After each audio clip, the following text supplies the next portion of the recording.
Hi everyone, today we have a new video review, and as you can see, this time we are going to talk about fresh release from ICM, and it comes in 1/72 scale. So what we have here is the new Ukrainian infantry fighting vehicle. As you can see, it's a SPz Marder 183, and it's not hard to guess that plastic inside will not be from ICM, it will be from somebody else. I can bet it's Revel, and the kit number is 728822. So what I have here on the table, that's the final shape of this release, and it means you will be getting exactly the same thing as what you will see in this video review, so nothing will change, and that's already the final shape of the release.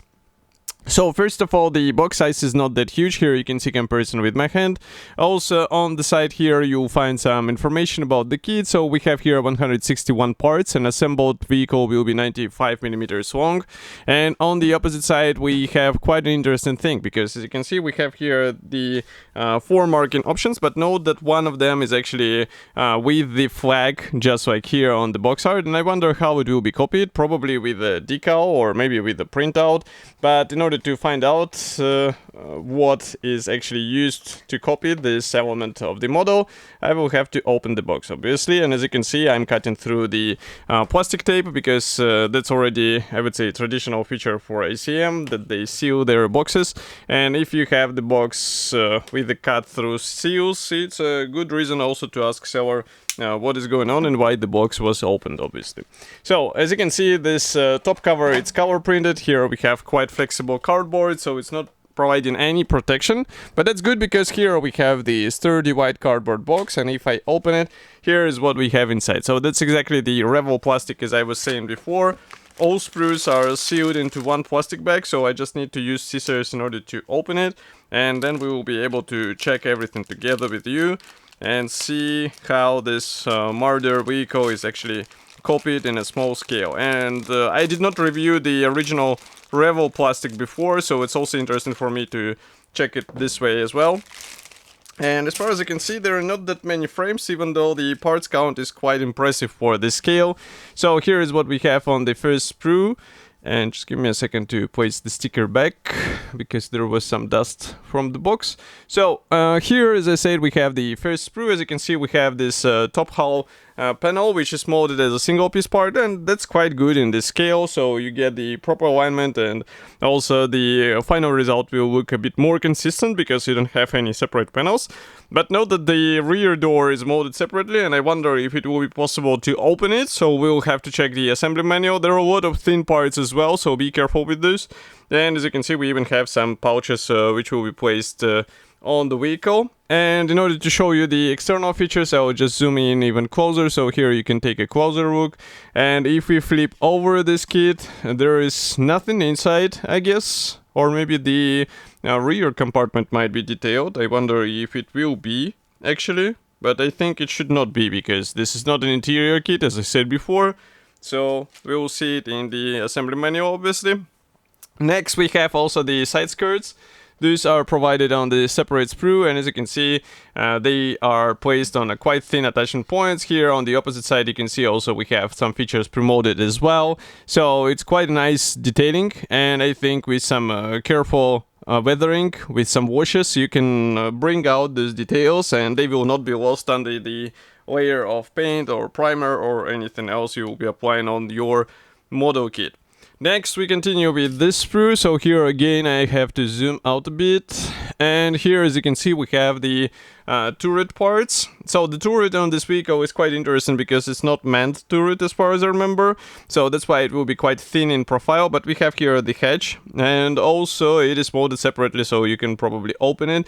But again, do not forget that we do not have anything inside. So that's why if you open it, it's better to find some figurine to place inside, because otherwise it's really a weird combination which will not show anything valuable inside. And the same side, I would say, you will not get anything extra of the benefit. But note that the road wheels are molded together with the rubber sections, and I guess each one should be combined out of 2 hulls, because here inside we have the guiding elements which will help you with alignment. And I think this design should work, so there shouldn't be any issue. By the way, the lower hull section has the timestamp, and there is 1999, so it's quite a aged kit, I would say. And as you can see, the lower hull section should be glued out of separate panels. We have also the suspension arms there, so you shouldn't be worried that something will be misaligned. And of course, the great plus here is that we have the plastic tracks. I think this is something what should be appreciated in this size, because it will give you a bit more realistic appearance, and also you won't be spending your time trying to install the vinyl tracks in a proper position. So in my opinion, it's a very valuable feature, and I'm glad that even in this H kit we still get the plastic tracks. So you see what to expect here. And next we continue. By the way, note that there are no clear parts whatsoever. And why I'm mentioning this, because we have the headlamps here on the front, so I wonder how you will be able to copy them, because well, this will require some additional work probably, or finding some lenses, or maybe replicating it with the metallic paint and some liquid effects lacquer, as I'm usually doing on my models. So here we continue with the decals. I'll just close the lenses a bit, and now you can see what we have here. So printing quality looks great, and the flag is actually a decal, as I was saying before, so you can wrap it around the antenna, and then you'll have a quite interesting result. So I think many modelers will actually go for this version.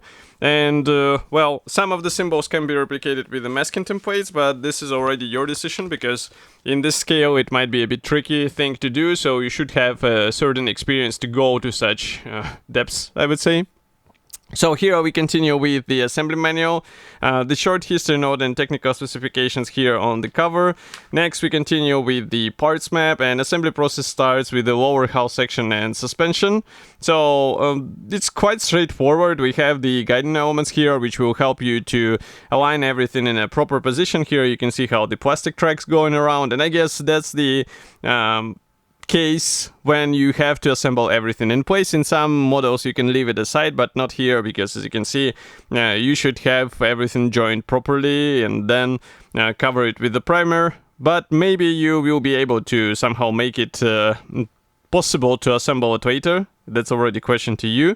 And here, by the way, you can see the hatch. So manufacturer shows that you should assemble it in a closed position. That's the rear entrance hatch. So I guess it should be possible to open, because as you can see we have the hinges molded separately, but that's already a question to you whether you need it at all. Here we continue with the turret, and also we have some modification to do, so pay attention to the signs. We also have the towing cables to be installed, and also some options for the external items which are placed on the hull. So here you can see the first marking option from December 2023 from Donetsk. Here we continue with another one from the same area, but this one is spring 2024. One more is coming here from summer autumn 2024, and here we have one final one.